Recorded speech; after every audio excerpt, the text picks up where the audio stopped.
Hey, selamat datang kembali dalam kelas pembelajar sejarah Indonesia. Masih bersama dengan Pak Ruben yang akan membawa kamu untuk mempelajari berbagai peristiwa penting dalam sejarah bangsa kita. Nah, kali ini kita masih akan membahas topik yang sama, yakni tentang kolonialisme dan imperialisme Barat Indonesia, bagian kedua. Karena di bagian pertama kemarin kita sudah membahas beberapa fondasi awal terkait dengan topik ini.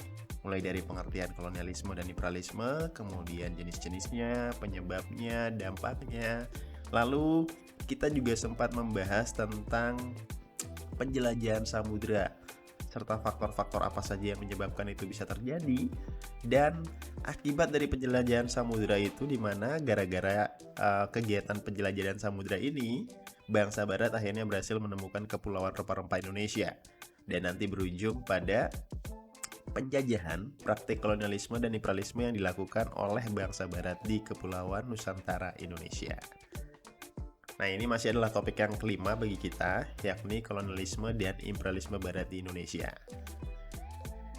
Kompetensi dasar dan tujuan pembelajarannya masih sama, cuma pada kesempatan ini kita akan lebih fokus membahas tujuan pembelajaran yang ketiga, yakni menganalisis perkembangan penjajahan bangsa Eropa, yakni Portugis, Spanyol, Belanda, Inggris, dan juga Prancis nanti di Kepulauan Nusantara Indonesia. Nanti kita juga akan bahas semacam dampak lebih lanjut yang ditimbulkan dari praktek penjajahan ini. Nah, kalau kita lihat kembali topik-topik bahasan kita sudah sempat membahas di bagian pertama itu tentang 3 topik awal, yakni pengertian kolonialisme dan imperialisme, lalu latar belakang kedatangan bangsa barat ke Indonesia, penjelajahan yang dilakukan oleh bangsa barat sampai akhirnya menemukan Kepulauan Nusantara Indonesia. Nah, kali ini kita akan bahas 2 sisanya, yakni praktik penjajahan yang dilakukan oleh bangsa barat Indonesia serta dampak yang ditimbulkannya. Tuh, gimana? Kira-kira sudah ada gambaran ya? Nah, selanjutnya langsung saja kita mulai pembahasan kita untuk bagian kedua dari topik kelima, kolonialisme dan imperialisme bangsa barat di Indonesia. Nah, kita akan membahas tentang perkembangan penjajahan bangsa barat di Indonesia. Dalam hal ini kita akan melihat bagaimana sepak terjang dan juga rekam jejak bangsa-bangsa Eropa atau bangsa-bangsa barat ketika melakukan praktik kolonialisme dan imperialisme di Kepulauan Nusantara Indonesia kita. Sebelum kita lanjut, perlu kalian ketahui bahwa setidaknya ada 5 negara Eropa yang pernah melakukan penjajahan di wilayah Kepulauan Nusantara. Dan kelima negara itu secara berturut-turut adalah Portugis, kemudian Spanyol, Belanda, Prancis, Inggris, dan kemudian balik lagi Belanda. Jepang nggak masuk hitungan ya, karena Jepang itu bukan bangsa barat. Jepang adalah bangsa Asia. Nanti belakangan kita bahas itu, mungkin topik minggu depan ya.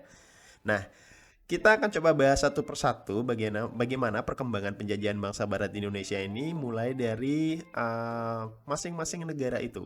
Masing-masing kedatangan bangsa itu ke wilayah Nusantara Indonesia.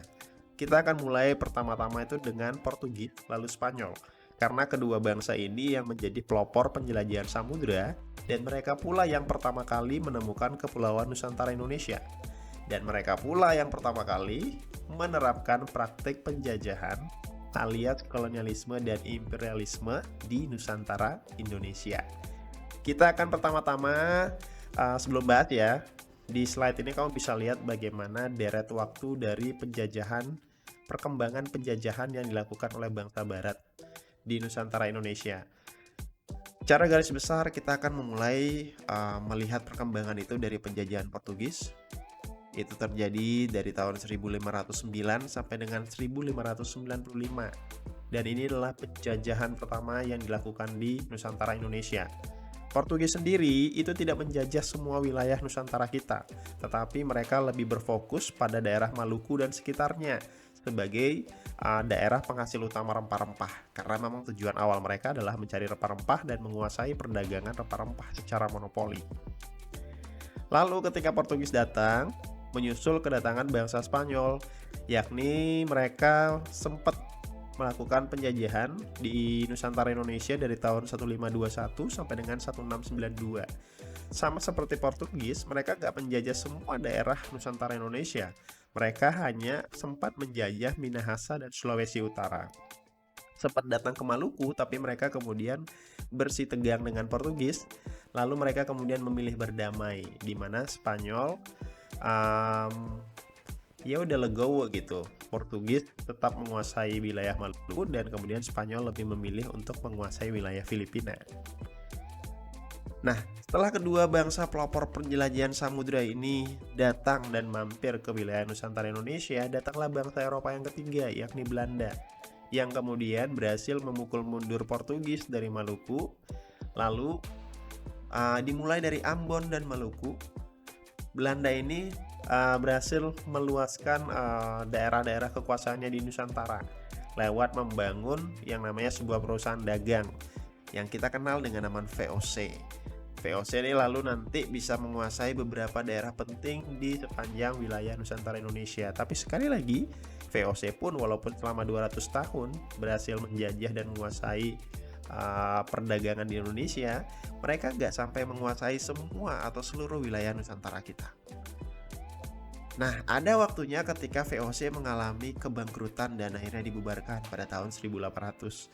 Sehingga penjajahan yang dilakukan di Nusantara Indonesia atau Hindia Belanda, karena Belanda menyebut Nusantara itu dengan sebutan Hindia Belanda, penjajahannya kemudian dilanjutkan oleh pemerintah kerajaan Belanda sendiri melalui perwakilan gubernur jenderal. Ini terjadi sekitar tahun 1800 sampai dengan 1808. Nah, sayangnya pada masa ketika kerajaan Belanda baru mulai melanjutkan kembali praktik penjajahan yang dilakukan VOC sebelumnya, sedang terjadi situasi politik yang memanas di Eropa, di mana pada saat itu sedang terjadi yang namanya Perang Besar Eropa. Perang yang sebenarnya mengkerucut pada dua negara saja, yakni perang antara Prancis dan Inggris, di mana pada saat itu Prancis lewat kaisarnya Napoleon Bonaparte sedang melakukan perang untuk menguasai seluruh daratan Eropa. Dan akhirnya hampir semua daratan Eropa memang berhasil dikuasai oleh Prancisnya Napoleon, termasuk kerajaan Belanda yang berhasil dikalahkan. Dengan demikian, semua daerah jajahan yang dikuasai oleh Belanda akhirnya jatuh ke tangan Prancis.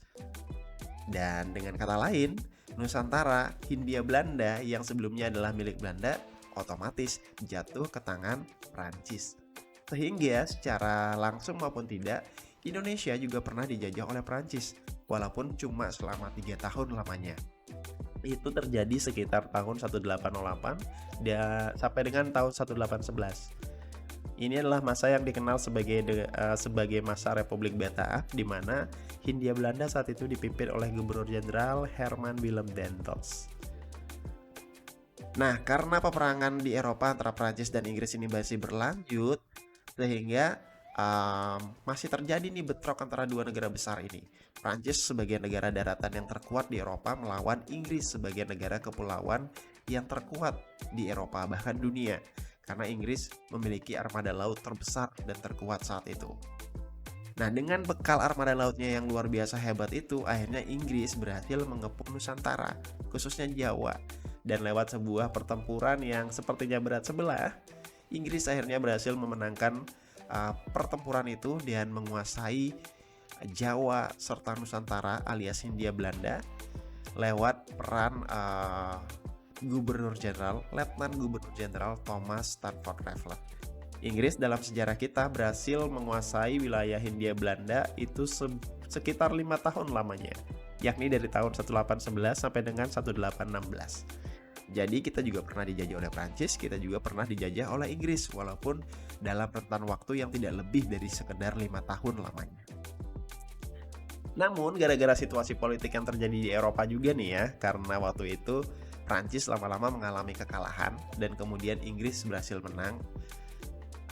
Dan Inggris berhasil membebaskan Belanda dari belenggu kekuasaan Prancis. Nah, disinilah dimulai negosiasi nih, perundingan antara Inggris dan Belanda, di mana Ratu Belanda meminta bagaimana jika daerah jajahan Belanda yakni Hindia Belanda dikembalikan kembali ke Belanda. Akhirnya melalui Traktat London, Inggris menyerahkan kembali Hindia Belanda Indonesia kembali ke tangan Belanda.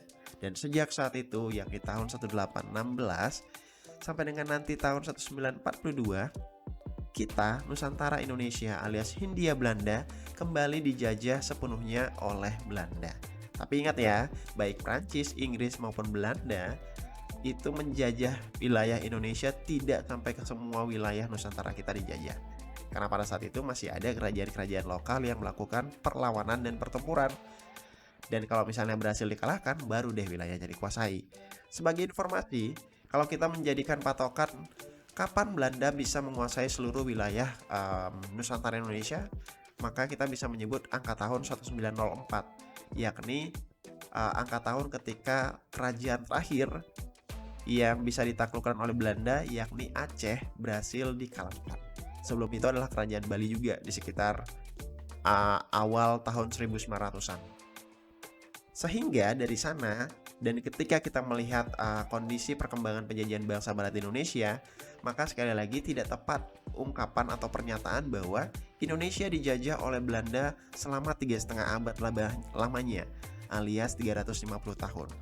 Karena kalau kita menggunakan dasar dari deret waktu perkembangan penjajahan bangsa Barat yang barusan kita bahas, itu tidak logis dan tidak tepat karena tidak sepenuhnya mencapai angka tahun 350 tahun lamanya. Karena yang pertama, kita nggak cuma dijajah oleh Belanda, kita dijajah oleh 4 negara Eropa lainnya. Kemudian Belanda sendiri bersama 4 negara Eropa lainnya ketika menjajah Nusantara Indonesia atau Hindia Belanda, itu tidak berhasil menguasai semua daerah Hindia Belanda sebelum tahun 1904. Jadi, kalau misalnya ditanya atau ada sebuah pertanyaan kapan secara keseluruhan Hindia Belanda alias Indonesia dijajah oleh Belanda, maka jawabannya adalah hitung aja tuh, 1904 sampai dengan 1942 alias 38 tahun. Dengan demikian, hipotesis tentang kita dijajah oleh Belanda selama 3,5 abad alias 350 tahun, hipotesisnya itu gugur dan keliru. Memang sempat Soekarno memberikan pernyataan dalam pidatonya bahwa kita dijajah selama 350 tahun. Benar adanya, tapi dijajah secara keseluruhan ya oleh bangsa-bangsa selain Belanda. Tapi ingat sekali lagi, nggak semua wilayah kita dijajah. Dan pernyataan Soekarno itu lebih kepada untuk memantik semangat perjuangan dalam rangka meraih kemerdekaan. Ibaratnya semacam majas metafora lah seperti itu, agar kita lebih semangat untuk bertempur meraih kemerdekaan. Nah, kira-kira segitu dulu, itu tentang gambaran umum perkembangan penjajahan bangsa Barat di Indonesia dari tahun 1509 diawali dengan Portugis sampai dengan nanti tahun 1942 diakhiri oleh Belanda. Dari 42 sampai 45 kita dijajah oleh Jepang ya, itu beda kasus nanti kita bahas pada bagian tersendiri. Nah, semoga dengan mempelajari deret waktu ini kamu punya gambaran umum dulu sebelum nanti kita bahas satu persatu bagaimana penjajahan bangsa Portugis, Spanyol, dan lain-lain sampai dengan penjajahan bangsa Belanda.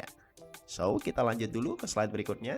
Kita akan mulai membahas secara garis besar aja ya, satu-satu perkembangan penjajahan bangsa Barat di Indonesia, mulai dari penjajahan Portugis di Indonesia.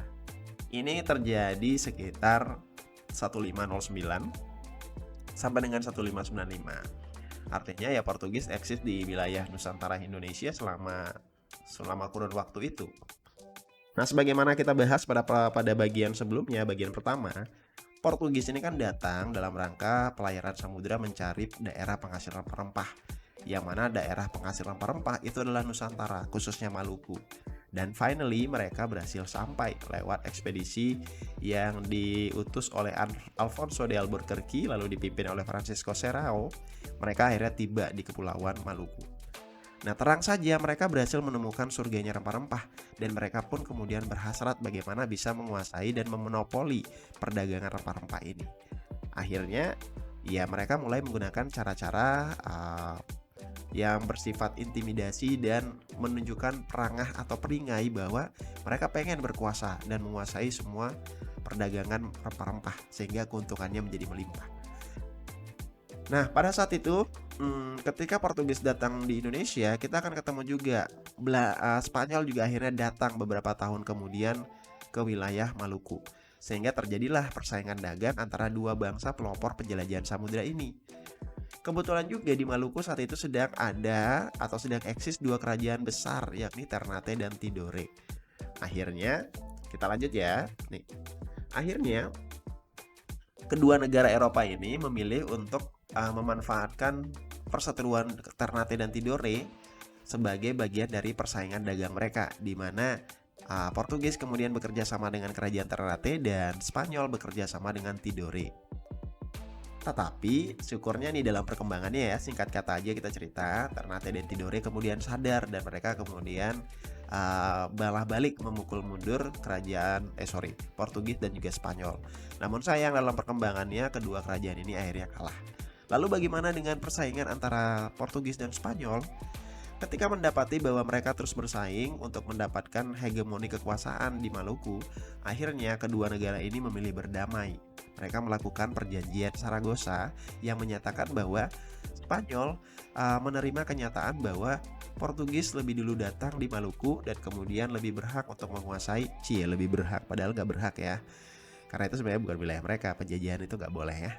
Nah, berdasarkan perjanjian Saragossa, Portugis kemudian tetap menguasai wilayah Maluku, sedangkan Spanyol lebih memilih untuk menguasai wilayah di atas Maluku, yakni Filipina yang sebelumnya sudah lebih dulu ditemukan oleh mereka. Dalam perkembangannya, Spanyol sempat menjajah daerah Minahasa dan Sulawesi Utara. Namun pada tahun 1646, Spanyol berhasil diusir dari dua wilayah itu, sehingga penjajahan Spanyol di wilayah Nusantara Indonesia berakhir pada tahun 1962. Kembali ke Portugis, setelah sempat menguasai hegemoni perdagangan rempah-rempah di Selat Malaka dan juga Maluku, kemudian dalam perkembangannya Portugis ingin melebarkan sayapnya menguasai beberapa daerah lainnya di Nusantara Indonesia. Namun sayang, ketika mereka ingin menguasai sentra terpenting dari Nusantara yakni Jawa, mereka bertemu dengan hegemoni atau kekuasaan Belanda yang saat itu juga berupaya untuk menguasai jalur dan juga monopoli perdagangan rempah-rempah, sehingga terjadilah perseteruan antara Portugis dan Belanda. Nah sayangnya dalam pertempuran yang hebat ini Belanda lebih unggul dan akhirnya bisa memukul Portugis dari Maluku. Portugis sendiri kemudian pada tahun 1602 angkat kaki dari wilayah Nusantara Indonesia, khususnya Maluku. Mereka kemudian mendiami daerah Timor Timur alias Timor Leste sekarang sampai dengan tahun 1975. Dan mulai sejak saat itu, kendali perdagangan rempah-rempah, penguasaan terhadap Ambon dan Maluku itu dilakukan oleh Belanda. Nah, segitu dulu. Itu adalah perkembangan penjajahan bangsa Portugis dan Spanyol di Indonesia sebagai dua bangsa yang pertama kali menginjakan kakinya di Kepulauan Nusantara Indonesia, sekaligus pertama kali melakukan praktek penjajahan di Nusantara Indonesia. Nah, ini barangkali adalah gambar ilustrasi bagaimana kedatangan awal para pelaut atau pedagang bangsa Eropa di Kepulauan Nusantara, yang awalnya didorong oleh kegiatan perdagangan, mencari rempah-rempah, mencari keuntungan, dan awalnya juga disambut baik oleh para pedagang lokal Nusantara dan para penguasa kerajaan yang ada di Nusantara. Tetapi lama-lama tergiur oleh keuntungan yang luar biasa akibat betapa besarnya potensi pasar rempah-rempah, mereka kemudian malah berhasrat untuk menguasai, sehingga muncullah praktik kolonialisme dan imperialisme. Pelajaran yang bisa kita petik dari peristiwa ini adalah keserakahan membawa kepada kejahatan. Ya, bisa dibilang seperti itu ya. Karena serakah ingin mendapatkan yang lebih, akhirnya melakukan kejahatan terhadap sesama manusia, melanggar hak asasi manusia. Jadi, sebisa mungkin kita jangan sampai seserakah itu ya. Ambisi baik, tetapi serakah itu yang berlebihan apalagi tidak baik. Jangan sampai kita mencontoh peringkai bangsa-bangsa Eropa pada masa itu. Nah, setelah membahas Portugis dan Spanyol dalam perkembangan penjajahan mereka di Nusantara Indonesia, kita kemudian akan membahas bangsa yang ketiga, yakni Belanda. Yang mana setelah berhasil mengusir Portugis, mereka kemudian menguasai Nusantara Indonesia selama ratusan tahun lamanya. Tetapi di bagian awal kita akan bahas dulu bagaimana awal-awal mereka menguasai wilayah Nusantara Indonesia. Nah, sebagaimana kita udah bahas pada bagian pertama sebelumnya, bahwa ekspedisi pertama Belanda sampai tiba di Pulau Jawa di Kepulauan Nusantara Indonesia itu dilakukan oleh Cornelis de Houtman, di mana dengan susah payah lewat pelayaran yang bisa dikatakan sampai menyebabkan setengah dari kru kapalnya meninggal, itu seratusan.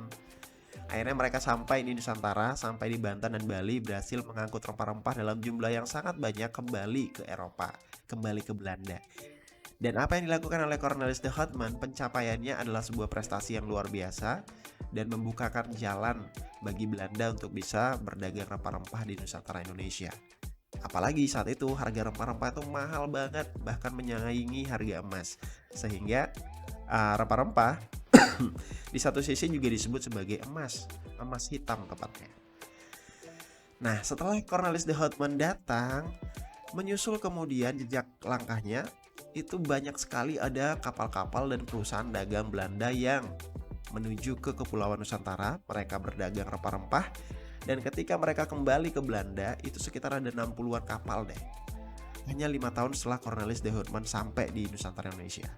Dan ketika mereka sampai kembali ke Belanda dengan membawa begitu banyak muatan rempah-rempah, ini akhirnya mengacaukan harga rempah-rempah. Karena dengan begitu banyaknya stok rempah-rempah yang ada, ini menyebabkan harga rempah-rempah menjadi murah. Harganya jatuh, nggak semahal harga-harga sebelumnya. Sehingga perusahaan-perusahaan Belanda ini bukannya mengalami keuntungan, tapi justru mereka mengalami kerugian. Karena jatuhnya harga rempah-rempah kemudian tidak sebanding dengan keuntungan yang mereka harapkan setelah pelayaran yang berbulan-bulan lamanya menuju Nusantara. Nah, menyadari hal ini, maka parlemen Belanda, pemerintah kerajaan Belanda ya, akhirnya berinisiatif untuk mengumpulkan para tuan tanah atau para saudagar besar Belanda yang selama ini berlayar dan berdagang di Nusantara Indonesia. Mereka berjumlah 17 perusahaan besar yang kemudian disebut juga dengan istilah atau dengan nama Heren 17, Heren 17. Dan kemudian 17 perusahaan dagang ini diajak berunding. Hasil dari perundingan itu adalah mereka sepakat untuk membentuk sebuah perusahaan dagang tunggal yang nanti akan mengatur monopoli perdagangan rempah-rempah di Nusantara. Dan sebagaimana kita tahu bersama-sama, perusahaan dagang itu nantinya bernama Vereniging Oost-Indisch Company alias VOC atau Perusahaan Dagang Hindia Timur yang didirikan tahun 1602. Nah, kelak awal mula bangsa Belanda menjajah Indonesia itu bukan lewat pemerintahan kerajaannya mereka sendiri, tetapi mereka menggunakan perpanjangan tangan VOC, sebuah perusahaan dagang.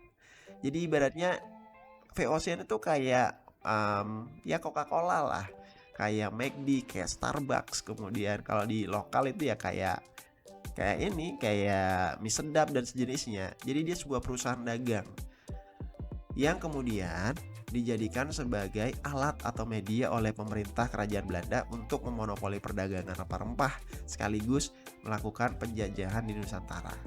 Nah, supaya sebuah perusahaan dagang ini punya power, akhirnya pemerintah kerajaan Belanda memberikan hak-hak istimewa atau hak khusus yang disebut dengan hak oktrooi. Nah, adapun hak oktrooi ini terdiri dari misalnya hak untuk memiliki prajurit, hak untuk mencetak uang, hak untuk mendirikan benteng-benteng pertahanan, bahkan hak untuk memonopoli perdagangan rempah-rempah, termasuk hak untuk menyatakan perang dan damai, melakukan perundingan dengan kerajaan-kerajaan lokal di Nusantara. Dan kalau kita cermati hak-hak demikian, agak ribet ya ngomong hak gitu ya. Udah skip.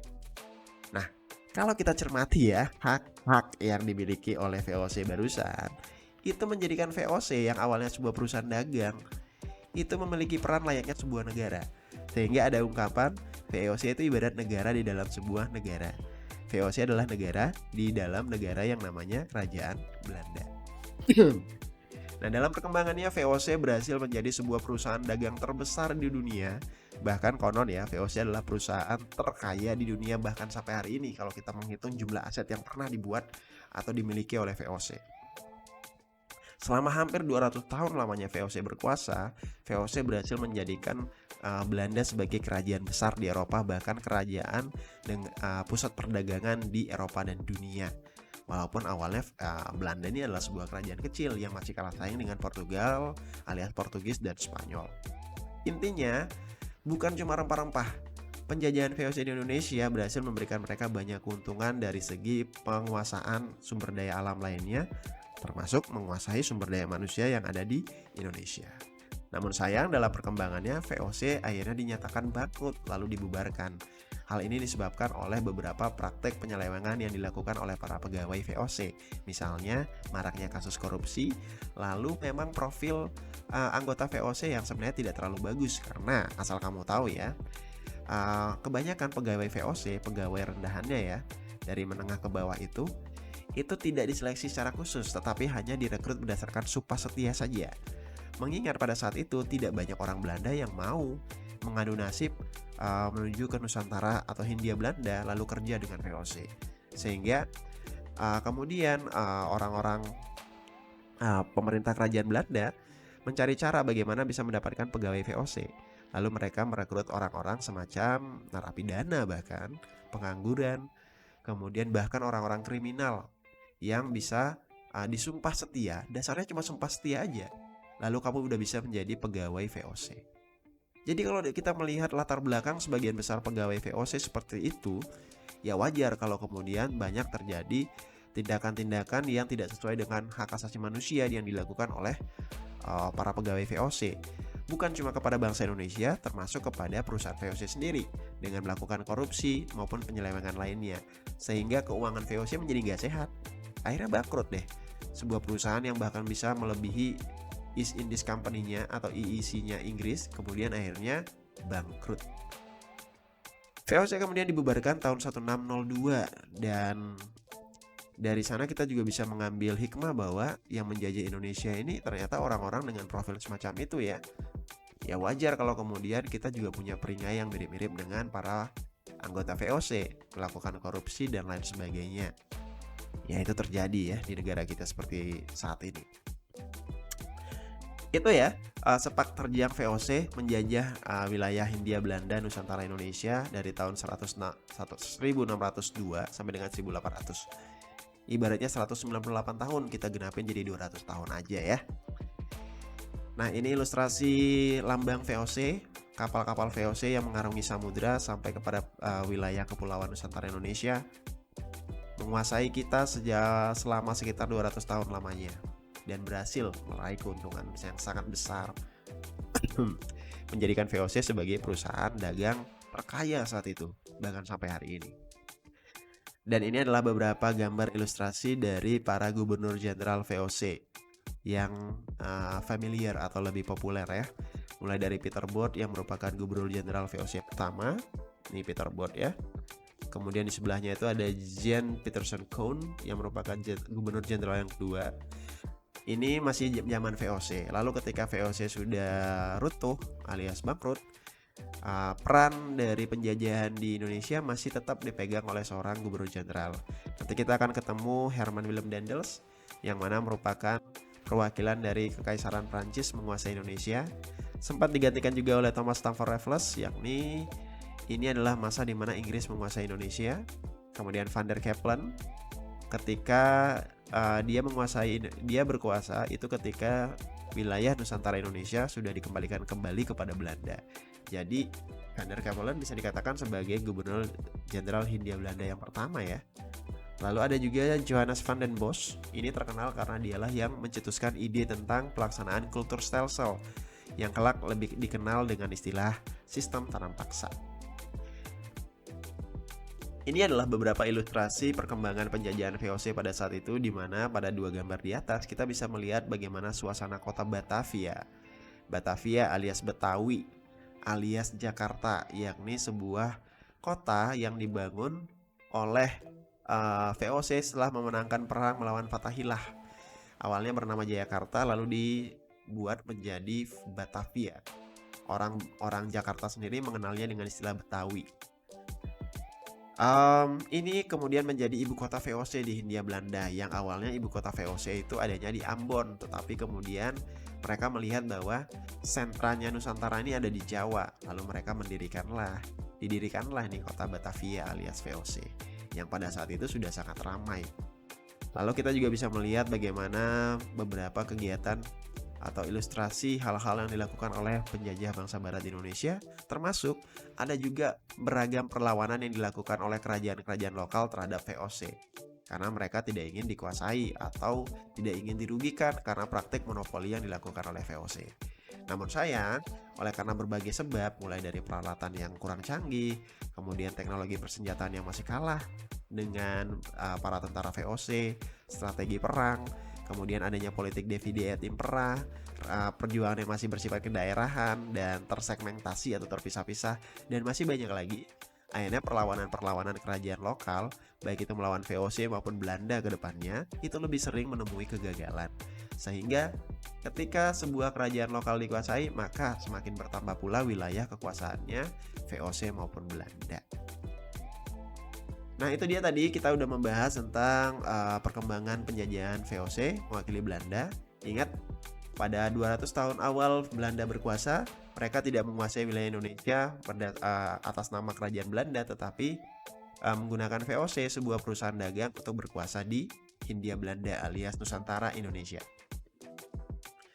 Kita kembali ke deret waktu ini, di mana setelah VOC bangkrut, kemudian penjajahan di Hindia Belanda itu diambil alih kendalinya oleh kerajaan Belanda lewat peran seorang gubernur jenderal, dan ini terjadi sekitar tahun 1800 sampai dengan 1808. Nah, sayangnya masa transisi ini kemudian tidak berjalan dengan mulus. VOC yang bangkrut dengan menyisakan banyak problem termasuk hutang, ini akhirnya digantikan perannya oleh gubernur jenderal utusan langsung dari kerajaan Belanda. Sayangnya di sekitar tahun 1800 sampai dengan 1808 terjadi situasi politik yang berkecamuk di Eropa, di mana terjadi perang Eropa yang disulut oleh Prancis lewat kaisarnya Napoleon Bonaparte melawan kerajaan-kerajaan lain yang ada di semua daratan Eropa.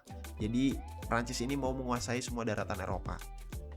Nah, daratan Eropa ini salah satunya adalah kerajaan Belanda, dan terang saja dengan amunisi dan juga kekuatan militer yang lebih kuat, Prancis akhirnya berhasil menguasai Belanda.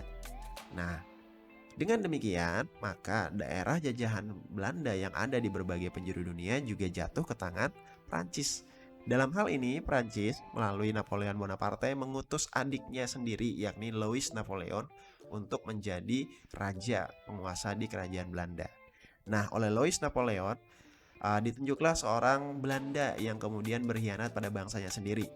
Seorang Belanda ini memilih untuk mengabdi kepada Kekaisaran Prancis.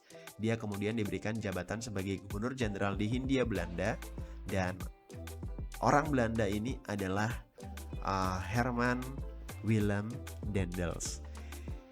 Nah, Herman Willem Daendels kemudian diutus ke wilayah Nusantara Indonesia untuk menguasai atau menjadi gubernur jenderal di Hindia Belanda dengan tugas utama yakni menjaga Hindia Belanda, khususnya Jawa, dari kepungan Inggris.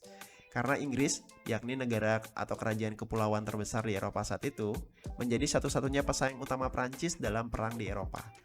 Memang dalam perkembangannya semua daratan Eropa bisa dikuasai oleh Prancis, tetapi kepulauan Inggris yang merupakan negara dengan kekuatan laut terbesar di dunia saat itu belum mampu dikuasai oleh Prancis, sehingga terjadilah perang bertahun-tahun antara Prancis dan Inggris. Nah, perang ini nggak cuma terjadi di Eropa, Inggris juga berusaha untuk melemahkan Prancis dengan cara menguasai daerah-daerah yang dikuasai oleh Prancis, termasuk Hindia Belanda, Indonesia. Sehingga tugas utama dari seorang Daendels adalah memastikan Jawa atau Hindia Belanda aman dari serbuan atau serangan Inggris. Nah, penjajahan Prancis ini sebenarnya terjadinya cuma singkat aja, dari tahun 1808 sampai dengan 1811. Nih. Dan ketika Prancis berkuasa di Indonesia lewat perwakilan tangan Herman Willem Daendels, kekuasaannya itu disebut dengan Republik Bataaf Prancis. Nah, dalam jejak rekamnya, Daendels ini dikenal sebagai seorang gubernur jenderal yang sangat tegas, bahkan lebih condong kejam, sehingga oleh orang-orang Jawa dia dijuluki sebagai Mas Kala alias mas-mas yang galak, karena memang dia dikenal sebagai tokoh yang otoritarian, diktator dengan pemerintahannya yang bersifat tangan besi. Daendels pula lah yang kalau nggak salah ya mengenalkan konsep kerja rodi atau kerja paksa ala orang-orang Belanda, yakni untuk mendirikan jalan Anyer Panarukan, jalur sejauh 1000 km yang membentang dari Jawa Barat sampai dengan Jawa Timur. Sekarang kita kenal sebagai jalur Pantura, Pantai Utara Jawa. Kemudian Daendels juga melakukan beberapa kebijakan yang intinya itu untuk memperkuat militernya Belanda ketika nanti diserang oleh Prancis. Sayangnya karena peringainya Daendels, kebijakannya yang terlalu tangan besi alias semena-mena dan kejam dan dianggap melanggar hak asasi manusia, Daendels kemudian tidak disukai dan kemudian ditarik kembali ke Belanda. Daendels digantikan oleh Jensen yang nanti dalam perkembangannya diberikan tugas untuk mempertahankan Jawa dari serangan Inggris. Akhirnya Inggris berhasil datang dan mengepung wilayah Nusantara, satu persatu dikuasai sampai tersisa Jawa. Jawa yang sudah dikuasai oleh kekuatan laut Inggris akhirnya tidak berjaya dan kalah. Jensen pun terpaksa menandatangani kapitulasi Tuntang kalau nggak salah, yang intinya Belanda menyerah dan kemudian Hindia Belanda alias Indonesia jatuh ke tangan kolonial Inggris Raya, dan itu dimulai pada 18 September tahun 1811. Dengan demikian berakhirlah rekam jejak penjajahan Prancis di Indonesia yang hanya bertahan selama 3 tahun lewat eksistensi Republik Bataaf, khususnya yang dipimpin oleh Herman Joseph Willem Daendels. Selanjutnya kita lihat lagi. Nah, ini adalah gambar dari Daendels, si Mas Kala yang menguasai Indonesia selama 3 tahun dengan pemerintahan tangan besinya. Nah, lanjut. Setelah kita membahas penjajahan Prancis yang hanya berlangsung selama 3 tahun, kita akan melaju kepada masa penjajahan Inggris di Nusantara Indonesia yang sebenarnya kalau dari kacamata perbandingan ya, kalau kita banding-bandingin dengan Belanda, ya enakan dijajah Inggris sih, walaupun ya nggak enak dijajah gitu. Dan penjajahan Inggris yang katanya lebih enak ini berlangsung sekitar 5 tahun lamanya, dari tahun 1811 sampai dengan 1816. Bagaimana sepak terjang Inggris di Indonesia selama 5 tahun saja berkuasa? Kita akan melihat bahwa Inggris ini memiliki pola penjajahan yang bisa dikatakan lebih enak lah, lebih baik dibandingkan dengan pola penjajahan Belanda. Kalau Belanda kita bandingkan ya, menjajah itu untuk mengeruk SDA dan SDM eksploitasi sebesar-besarnya, dengan bisa dikatakan tidak memberikan keuntungan atau feedback balik, balas jasa balik kepada daerah-daerah masyarakat yang dijajahnya. Artinya mereka menjajah aja, nggak ada niatan untuk kayak memberikan pendidikan, kemajuan teknologi dan lain-lain kepada masyarakat Bumi Putra Indonesia. Jadi ya serakahnya dapat banget lah kayak gitu. Tidak ada maksud untuk mengembangkan peradaban orang-orang Bumi Putra, orang-orang lokal pribumi Indonesia. Beda dengan Inggris. Inggris walaupun menjajah, dan memang penjajahannya juga yang namanya juga penjajahan gak bagus ya, tetapi di sisi lain Inggris itu masih bisa punya niat baik untuk memajukan peradaban daerah-daerah yang dikuasainya. Inggris itu mengenalkan sistem uang, kemudian sistem perdagangan, bahkan memberikan pendidikan, dan hal-hal yang sebenarnya lebih baik untuk kemajuan penduduk lokal yang mereka kuasai. Jadi nggak heran kalau kita lihat sekarang jajahan-jajahan Inggris ya, bekas jajahan Inggris itu bisa menjadi negara yang lebih maju, bahkan lebih maju dari Indonesia. Misal Singapura, Malaysia, Australia, bahkan Amerika Serikat, kemudian Afrika Selatan, dan beberapa daerah jajahan lainnya. Dan bahkan sampai sekarang pun Inggris masih menaruh perhatian terhadap bekas jajahannya, kalau nggak salah itu dengan membentuk negara persemakmuran. Nah, apa saja yang dilakukan oleh Inggris di Indonesia? Perlu kita ketahui bahwa Inggris pada saat itu mengutus seorang Letnan Gubernur Jenderal, seorang muda yang bernama Sir Thomas Stamford Raffles. Raffles ini akhirnya menguasai Indonesia dan menjadi Letnan Gubernur Jenderal, mewakili Gubernur Jenderal Inggris yang ada di India, namanya Lord Pinto. Makanya statusnya Raffles ini adalah Letnan Gubernur Jenderal.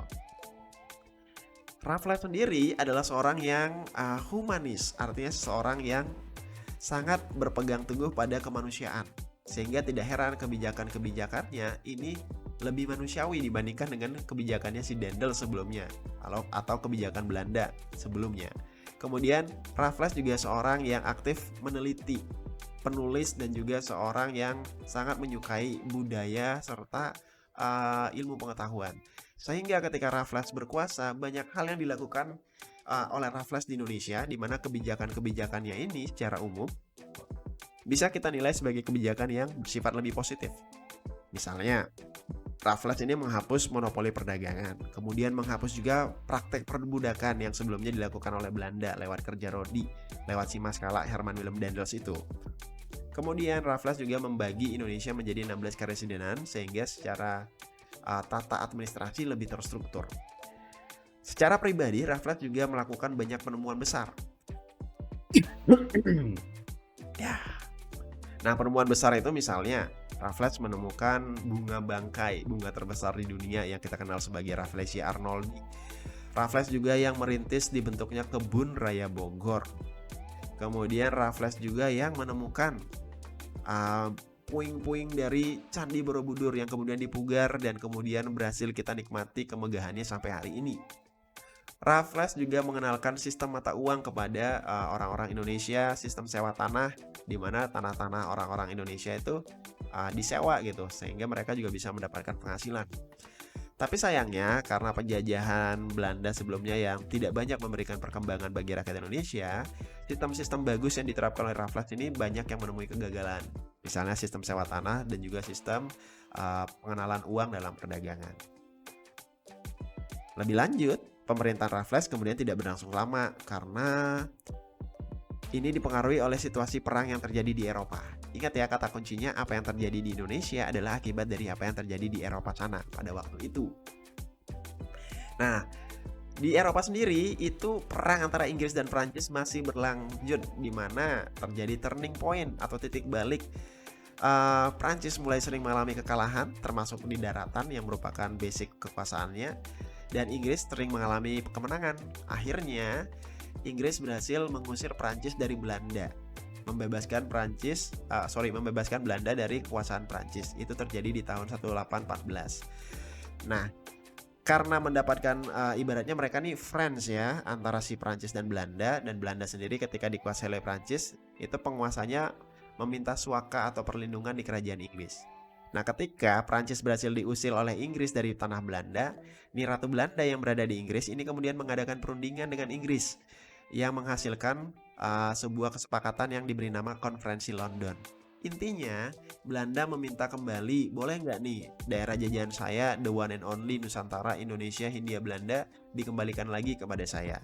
Dan atas dasar hubungan baik dan juga keuntungan sebagai negara sekutu, akhirnya Inggris menyerahkan kembali Hindia Belanda kepada Belanda. Dan ini dilakukan pada tahun 1816. Sebuah keputusan yang sebenarnya sangat disesali oleh Raffles karena Raffles sudah sangat menyukai dan jatuh cinta kepada Nusantara, khususnya kepada Jawa. Sampai-sampai dia membuat sebuah buku terlengkap yang pernah ada yang mengulas tentang sejarah Jawa, dan buku itu berjudul The History of Java. Tapi mau nggak mau, Raffles harus menuruti perintah dari kerajaan Inggris. Dia pun kemudian meninggalkan Nusantara Indonesia dengan perasaan kesal dan membeli sebuah daerah di Semenanjung Selat Malaka. Sebuah kota yang kemudian dibangunnya menjadi sebuah pelabuhan dagang, pelabuhan transit terbaik saat itu. Bahkan perannya lebih baik dibandingkan Selat Malaka. Dan kota itu sekarang kita kenal dengan nama Singapura. Ya, sangat disayangkan, tapi ya itulah. Kadang kita berharap dijajah oleh Inggris gitu kan, karena penjajahan yang lebih bagus ya, walaupun penjajahan yang gak baik ya, tapi itulah, ya udah. Oke, ini adalah Thomas Stamford Raffles. Ganteng ya. Iya sih ganteng ya. Dengan berbagai kebijakannya selama 5 tahun yang sebenarnya dinilai positif dan bagaimana ia begitu mencintai Nusantara khususnya Jawa. Tapi ya, penjajahan Inggris akhirnya hanya cuma berlangsung selama 5 tahun saja. Dan akhirnya setelah Inggris angkat kaki dari Hindia Belanda, kita kembali dong dikuasai oleh Belanda. Belanda dari tahun 1816 kembali memegang kontrol kekuasaan dan penjajahan di Hindia Belanda Nusantara Indonesia sampai dengan nanti tahun 1942 ketika ia ditendang oleh penjajah Jepang. Selama tahun 1816 sampai dengan 1942 kita akan melihat bagaimana sepak terjang Belanda menjajah kembali wilayah Nusantara. Nah, kita tidak akan bahas semuanya ya, karena ini panjang banget. Jadi kita akan bahas peristiwa-peristiwa penting saja. Bagaimana sepak terjang Belanda menjajah kembali Indonesia dalam kurun waktu 1816 sampai dengan 1942. Kita awali dengan Konferensi London, di mana gara-gara ditandatangannya Konferensi London, akhirnya Belanda ini kembali mendapatkan akses untuk menguasai Nusantara Indonesia. Tetapi dalam perkembangannya, Belanda yang sempat babak belur dihajar oleh Prancis dalam perang Eropa dan kemudian juga harus menghadapi perang kemerdekaan Belgia. Jadi Belgia dulu itu adalah wilayah kekuasaan dari kerajaan Belanda yang kemudian memilih untuk merdeka sehingga menjadi negara tersendiri. Sampai sekarang kalau kamu ulik lebih dalam, antara Belanda dan juga Belgia itu masih punya kesamaan yang sangat identik. Mulai dari bahasa, kemudian budaya, dan lain sebagainya. Bahkan penamaan nama mereka juga mirip. Nah, Belanda yang kemudian baru berkuasa kembali di Nusantara ini mengalami paceklik gitu. Ibaratnya mengalami banyak gangguan finansial. Di Indonesia sendiri, di Nusantara sendiri, Belanda kemudian mengalami atau menghadapi perang terbesar yang pernah dialami oleh mereka, yakni Perang Diponegoro. Perang yang dipimpin oleh seorang pangeran dari kerajaan Mataram Islam yang namanya Pangeran Diponegoro. Saking besarnya perang ini sampai-sampai Jepang menyebutnya dengan istilah The Java Orlov alias Perang Jawa. Dan perang ini berlangsung sekitar 5 tahun lamanya, yaitu 1825 sampai dengan 1830.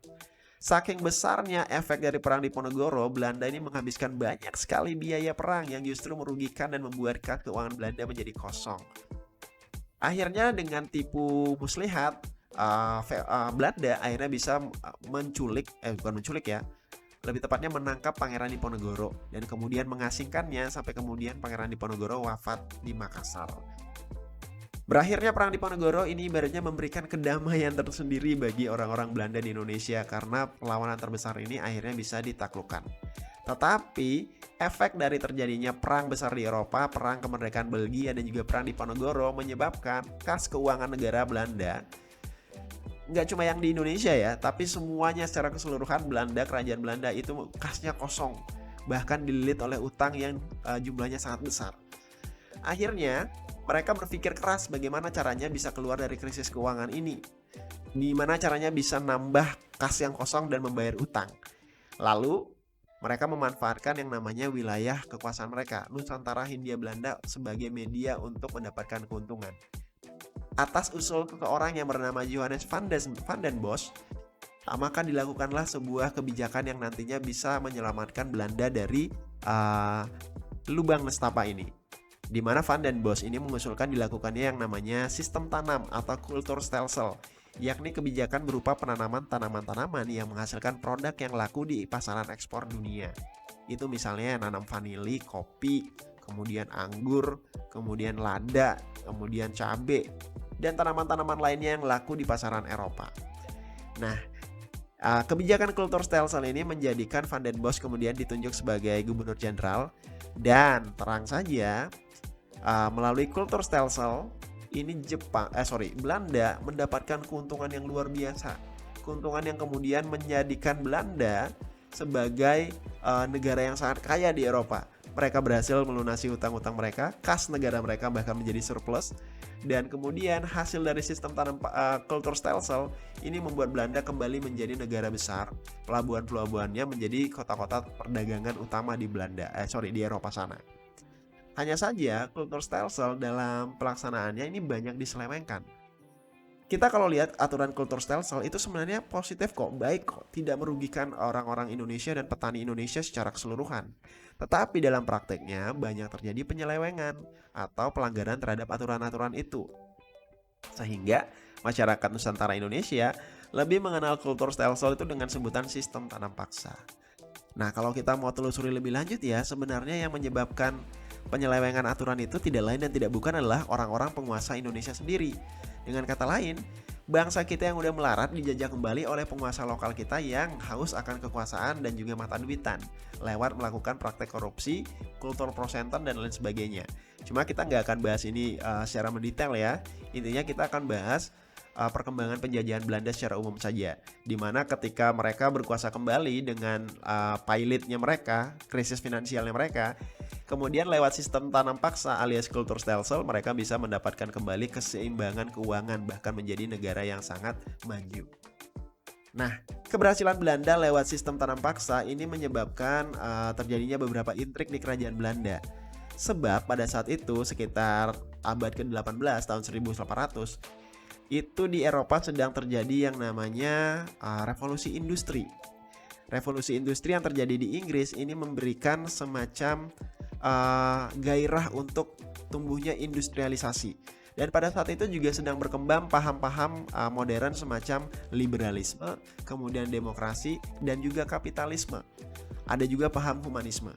Berkembangnya industrialisasi dan juga kapitalisme ini menyebabkan munculnya golongan-golongan kapitalis dan liberal di kerajaan Belanda. Dan mereka juga mengambil peran dalam parlemen pemerintahan Belanda.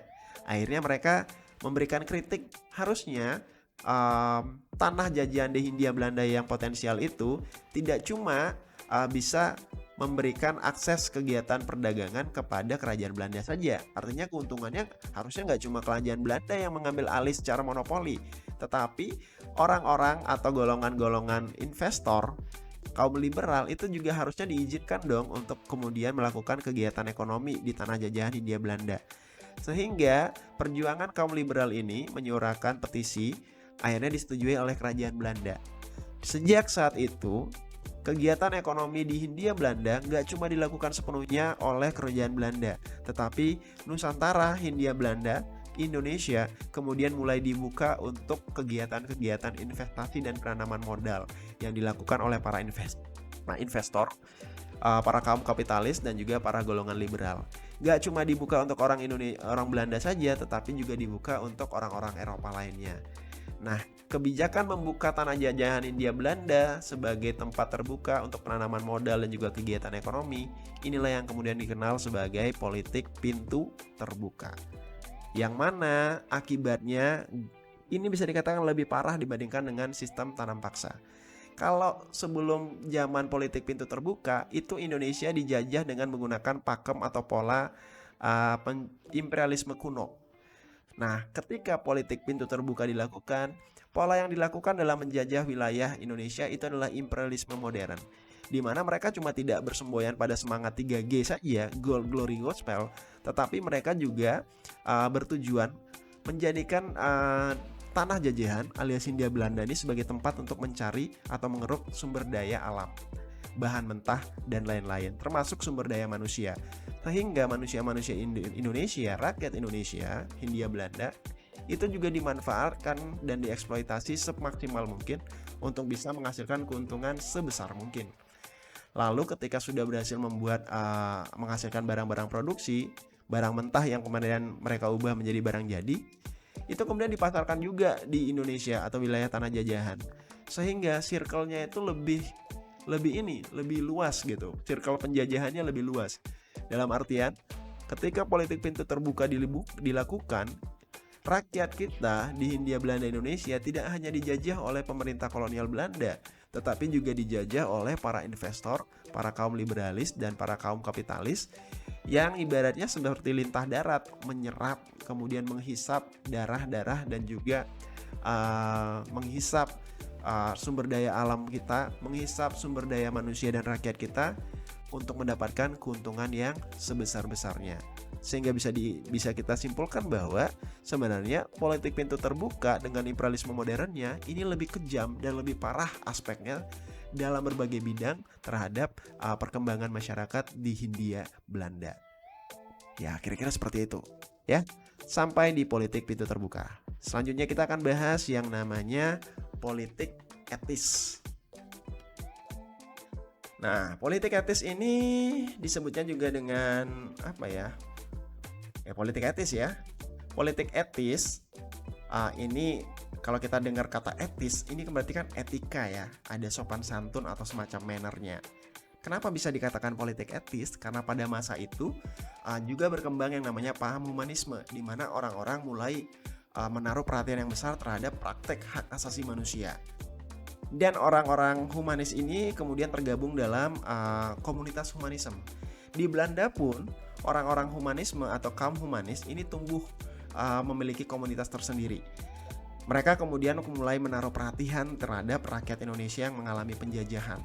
Sehingga banyak dari mereka yang kemudian melakukan kritik terhadap apa yang dilakukan oleh Belanda yang selama ini sangat menyengsarakan dan telah melanggar hak asasi manusia di Nusantara, Hindia Belanda, Indonesia. Salah satunya yang dilakukan oleh Theodor van de Venter, dia menulis dalam majalah The Gids dengan judul Een Ereschuld, artinya hutang kehormatan. Menurut van de Venter, Belanda bisa maju seperti sekarang itu berkat tanah jajahannya dan juga masyarakatnya yang ada di Hindia Belanda. Oleh karenanya sebagai sebuah bangsa yang besar, Belanda harusnya tahu diri dan Belanda harusnya membalas budi terhadap orang-orang Hindia Belanda, Nusantara, Indonesia. Dengan cara, jadi Van Deventer ini mengusulkan 3 perbaikan bagi masyarakat kita, yakni dalam bidang pendidikan atau edukasi, irigasi atau pertanian, dan juga transmigrasi, yakni pemerataan penduduk. Nah, idenya Van Deventer ini dikenal dengan istilah trilogi Van Deventer.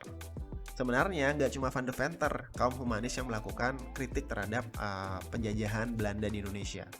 Ada juga seorang yang bernama Douwes Dekker, yakni mantan pegawai Belanda yang kemudian menulis buku Max Havelaar dengan menggunakan nama samaran Multatuli. Bisa dikatakan Max Havelaar adalah karya pertama yang memberikan informasi seluas-luasnya kepada dunia bagaimana kejamnya praktek penjajahan yang dilakukan oleh Belanda di Indonesia. Max Havelaar kemudian menjadi sumber informasi yang membuat kaum humanis di Belanda itu kemudian semakin gencar untuk mengkritik praktek pelanggaran HAM yang dilakukan oleh Belanda di Indonesia. Sehingga muncullah tokoh-tokoh semacam Theodor van Deventer tadi, dan juga ada sama seorang pendeta Belanda yang bernama Baron van Hövell yang juga turut menyuarakan perlunya Belanda untuk memperbaiki derajat hidup masyarakat Bumi Putra Indonesia yang sudah sangat melarat akibat penjajahan mereka. Nah, lebih lanjut tentang politik etis, walaupun sudah dilakukan perbaikan, tapi ternyata tujuan politik etis ini lebih kepada memenuhi kebutuhan Belanda secara nggak langsung. Misal, dalam bidang pendidikan yang diberikan oleh Belanda kepada orang-orang Bumi Putra, finally ya orang Indonesia bisa mengenyam pendidikan, tetapi itu terbatas kepada mereka yang mampu saja, biasanya kaum priayi atau bangsawan. Kebanyakan juga mereka diberikan pendidikan calistung atau baca tulis hitung supaya mereka bisa dimanfaatkan sebagai pegawai dalam kantor-kantor perusahaan Belanda.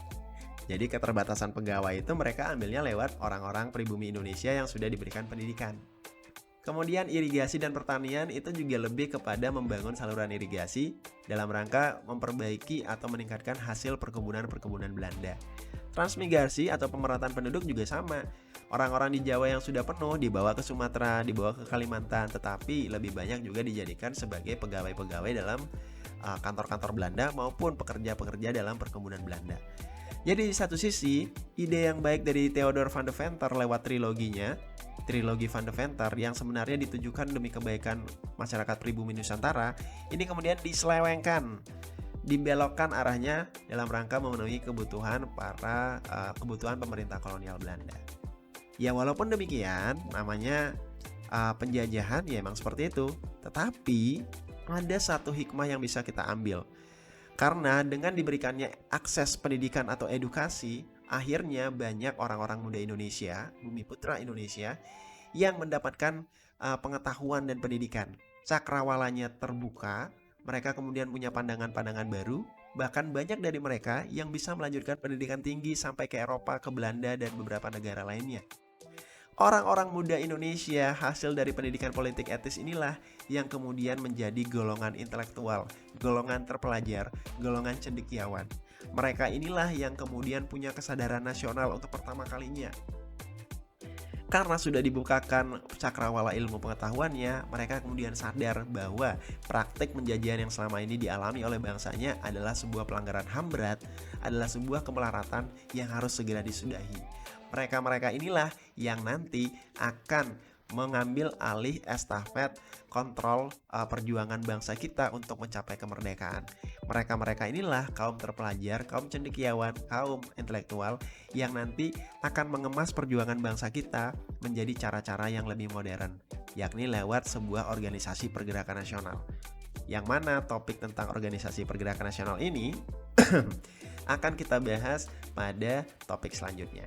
Nah, kira-kira demikian dulu nih gambaran tentang penjajahan Belanda bagian kedua ya, dari tahun 1816 sampai dengan 1942. Nah, kita bisa lihat ini sebelah kanan ini adalah ilustrasi dari berakhirnya perang Diponegoro, di mana Pangeran Diponegoro secara licik ditangkap di benteng Belanda dan kemudian diasingkan. Dan ini menandai berakhirnya perang terbesar di Java Orlov yang pernah dihadapi oleh Belanda sepanjang menguasai wilayah Nusantara Indonesia. Ini adalah beberapa gambaran dari pemberlakuan semacam sistem tanam paksa, kemudian munculnya industrialisasi akibat politik pintu terbuka, kemudian gambaran pendidikan yang dilakukan di Indonesia akibat politik etis yang kemudian nanti menjadi bumerang bagi Belanda. Karena dengan dihasilkannya kaum pendidik, kaum terpelajar ini nanti akan menjadi tokoh-tokoh utama dalam menggerakkan pergerakan nasional Indonesia untuk Indonesia merdeka. Nah, terakhir kita akan bahas dampak apa saja yang ditimbulkan dari praktek kolonialisme dan imperialisme yang dilakukan oleh bangsa Barat Indonesia. Nanti kita akan ketemu dampak positif dan dampak negatifnya. Kita harus melihat dampak ini dari dua kacamata yang berbeda, harus seimbang ya.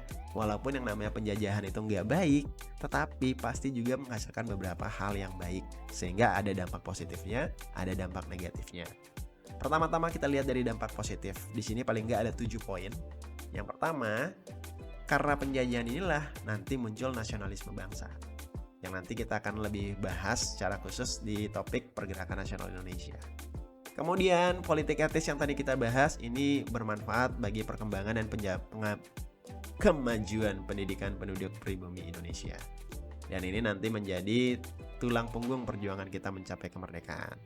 Lalu masyarakat kita secara langsung maupun tidak akhirnya mengenal kebudayaan dan peradaban Barat yang memang harus diakui pada beberapa aspek lebih maju. Sehingga kita juga bisa belajar dari orang-orang dan kebudayaan Barat ini. Kemudian banyak juga kebudayaan Barat ini utamanya dari Belanda dan Portugis yang kita serap dan kita akulturasi. Misal dari kosakata bahasanya, kemudian dari peralatan-peralatan hidupnya, dari tradisinya. Contoh ya, kita mengenal pesta dansa itu dari Portugis. Kita kemudian mengenal beberapa penamaan nama itu juga dari Portugis dan juga Belanda. Kita juga mengenal agama Kristen, Protestan dan juga Kristen Katolik itu dari Belanda dan juga Portugis. Kita kemudian punya perbendaharaan bahasa dan juga budaya itu juga banyak yang kita dapatkan dari budaya Belanda dan juga Portugis, termasuk juga dalam sistem kesenian, kemudian arsitektur bangunan dan masih banyak lagi. Tulisan, pendidikan dan banyak lagi. Kita bisa dapatkan itu semua juga karena penjajahan bangsa Barat. Lalu melalui sistem penerapan sistem tanam paksa, masyarakat Indonesia kemudian banyak mengenal jenis tanaman baru. Jenis tanaman yang kemudian sangat diakrabi dan tumbuh subur di Nusantara Indonesia. Contoh kopi. Kopi itu tanaman impor, anggur juga tanaman impor. Vanili dan sejenisnya juga tanaman impor. Beberapa tanaman lainnya itu awalnya tidak tumbuh di tanah Nusantara Indonesia, tetapi dibawa oleh orang-orang Barat dan kemudian bisa dikembangbiakan, dibudidayakan di Indonesia. Lalu dampak positif lainnya, orang-orang Eropa ini banyak yang cinta terhadap budaya dan juga ilmu pengetahuan. Sehingga banyak dari mereka yang kemudian melakukan penelitian yang bermanfaat bagi pengembangan sejarah dan juga perkembangan iptek bangsa kita. Bahkan mereka banyak membantu melestarikan dan menyelamatkan warisan budaya bangsa. Nah ini bagian yang miris ya, ketika orang-orang Belanda ini banyak menyelamatkan aset-aset artefak kita. Walaupun ya bisa dikatakan sebenarnya mereka mencuri ya, tapi dalam tanda kutip mereka juga melestarikan dan menyelamatkan warisan budaya itu. Mereka kemudian amankan di museum mereka di wilayah Belanda. Beberapa sudah dikembalikan kepada Indonesia. Tetapi yang bikin miris adalah sebenarnya ini bisa kita apresiasi karena di satu sisi orang Indonesia sendiri tidak banyak yang bisa mengapresiasi peninggalan sejarah bangsa mereka. Bahkan banyak batu-batu candi itu diambil dijadikan sebagai alat rumah tangga oleh orang-orang Indonesia pada masa itu. Mereka nggak mau ada niatan untuk memugar. Mungkin kesadaran sejarah orang Indonesia memang masih lemah saat itu. Sedangkan orang Belanda sudah memiliki kesadaran sejarah itu, kesadaran berbudaya, sehingga mereka melakukan pelestarian dan penyelamatan itu. Dalam hal ini sebenarnya kita patut berterima kasih kepada para peneliti dan juga para budayawan dari Belanda. Karena berkat mereka, warisan-warisan budaya dan sejarah kita masih bisa terselamatkan sampai hari ini. Nah itu dia tadi beberapa dampak positifnya. Sekarang kita lihat dampak negatifnya yang saya buat dalam 2 slide. Dan ini ada sekitar berapa nih? Kalau tadi dampak positifnya ada 7 doang. Ini ada 12 poin dampak negatif. Memang lebih banyak pasti dampak negatifnya kalau kita udah ngomongin penjajahan ya. Yang pertama, ini munculnya beberapa penyakit yang sebelumnya nggak ada di Nusantara, tetapi kemudian muncul dibawa oleh orang-orang Eropa. Contohnya itu kayak cacar, kemudian kayak apalagi gitu ya, beberapa penyakit lainnya. Terus ada juga perasaan harga diri yang lebih tinggi kepada orang-orang yang menjajah. Sedangkan orang-orang yang dijajah yakni kita itu merasa sebagai bangsa yang dijajah punya harga diri yang lebih rendah. Karena kita dikuasai bahkan diperbudak. Kemudian muncul pula banyak praktek pelecehan seksual terhadap perempuan tanah jajahan, mulai dengan praktek pergundikan, praktek prostitusi, praktek sebagai wanita publik, dan masih banyak lagi. Ini terjadi kepada perempuan-perempuan di Indonesia. Walaupun di satu sisi sebenarnya perempuan Indonesia memang sebelum dijajah oleh Belanda, perannya mereka emang terbatas karena kebudayaan Indonesia yang lebih patriarki, di mana orang-orang atau perempuan itu tidak diberikan hak atau akses yang penuh yang setara dengan laki-laki. Tetapi pelecehan seksual ini banyak terjadi ketika kita dijajah oleh bangsa Barat. Kemudian rakyat tanah jajahan dilarang mengakses pendidikan sehingga kita semakin terbelakang. Iya, ini benar. Tidak ada akses pendidikan kepada orang Indonesia ketika kita dijajah Belanda, kecuali pada saat pemberlakuan politik etis, yang mana ketika sudah diberikan akses pendidikan, Indonesia akhirnya bisa bangkit dan melawan lewat ilmu pengetahuan. Nanti kita bahas topik mendatang ya, pergerakan nasional Indonesia. Terus dampak berikutnya adalah beberapa kekayaan budaya tanah jajahan itu menjadi koleksi museum negara penjajah. Nah, ini kita sempat bahas ya. Ini bisa berdampak positif tapi sebenarnya negatif juga karena beberapa koleksi museumnya belum dikembalikan kepada kita. Terus hak demokrasi masyarakat Indonesia ditiadakan. Hukum kolonial juga berat sebelah, lebih mementingkan atau menguntungkan orang-orang penjajah tetapi tidak menguntungkan kita. Kalau kamu sudah nonton film Bumi Manusia atau membaca tetralogi burunya Pramudia Anantatur, kamu bisa tahu bagaimana gambaran dari demokrasi dan hukum kolonial yang berat sebelah ini. Terus ada juga, plotik itu typo ya, tapi politik pecah belah atau divide et impera yang diterapkan oleh penjajah Belanda ini semakin sukses membuat jurang pemisah dan sentimen antar daerah di Kepulauan Nusantara Indonesia, bahkan sampai hari ini. Karena politik pecah belah ini menjadikan kita sebagai bangsa yang bisa diadu domba. Mau nggak mau harus diakui dalam sisi ini menjadi sebuah warisan loh sampai hari ini, warisan yang negatif. Karena sampai hari ini kita antar sesama orang Indonesia sendiri yang di latar belakangi oleh suku agama yang berbeda, seringkali muncul sentimen dan fanatisme yang menyebabkan kita bertengkar dan juga bertikai. Bahkan tidak jarang terjadi pertikaian yang memakan korban jiwa. Bisa jadi ini salah satunya adalah warisan negatif dari penjajahan Belanda pada saat itu. Lalu penjajahan ini juga melenyapkan hampir keseluruhan HAM, hak asasi manusia yang dimiliki oleh masyarakat Indonesia. Bahkan sampai diperbudak, artinya kemanusiaan kita itu, kemerdekaan kita dirampas. Lalu eksplorasi dan eksploitasi besar-besaran dilakukan penjajah terhadap sumber daya alam maupun sumber daya manusia kita. Nah, ini udah jelas kita bahas tadi ya. Lalu muncul juga praktek kerja paksa dan sistem perbudakan yang sekali lagi melanggar hak asasi manusia. Dan masih banyak lagi pembentukan dan pewarisan karakter negatif semacam budaya korupsi, kemudian budaya prostitusi, kemudian budaya saling memecah belah, dan lain sebagainya. Ini karakter-karakter negatif yang kita warisi dari penjajah Belanda dan juga penjajah Eropa lainnya ya.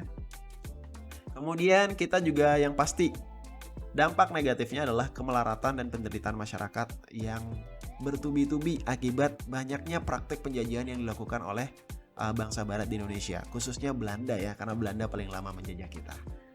Jadi sekian dulu pembahasan kita terkait dengan dampak dari kolonialisme dan imperialisme di Indonesia, dan sekian juga pembahasan kita terkait dengan praktek kolonialisme dan imperialisme bangsa barat di Indonesia bagian kedua, melengkapi bagian yang pertama kemarin.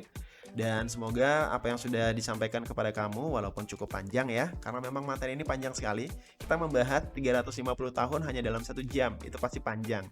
Jadi yang bisa disampaikan kepada kamu ini adalah kulit-kulit luarnya saja. Nanti kamu bisa cari tahu secara lebih mendalam lewat eksplorasi mandiri, perbanyak literasi kamu, sehingga kamu dapat pemahaman yang lebih mendalam. Kalau misalnya ada kekurangan dalam penyampaian, penjabaran materi terkait dengan topik ini, mohon dimaklumi. Dan kalau misalnya kalian ada pertanyaan lebih lanjut, silakan sampaikan aja ya di kolom komentar maupun hubungi Pak Ruben secara personal, kita akan bahas dan diskusikan bersama-sama. Akhirnya keterbatasan waktu juga yang menyebabkan kita hanya bisa membahasnya sampai sejauh ini, walaupun ya 1 jam itu lama juga ya. Tetapi semoga kamu tetap semangat untuk menyimaknya, dan terima kasih buat kalian yang sudah menyaksikan video ini dari awal sampai dengan akhir. Sekali lagi bisa bermanfaat buat kamu dan memberikan kamu wawasan yang menambah dan membangkitkan kesejaran sejarah kamu sebagai seorang anak muda Indonesia. Akhirnya Pak Ruben ucapkan terima kasih. Sampai ketemu dalam video berikutnya dan tetap semangat pelajari sejarah.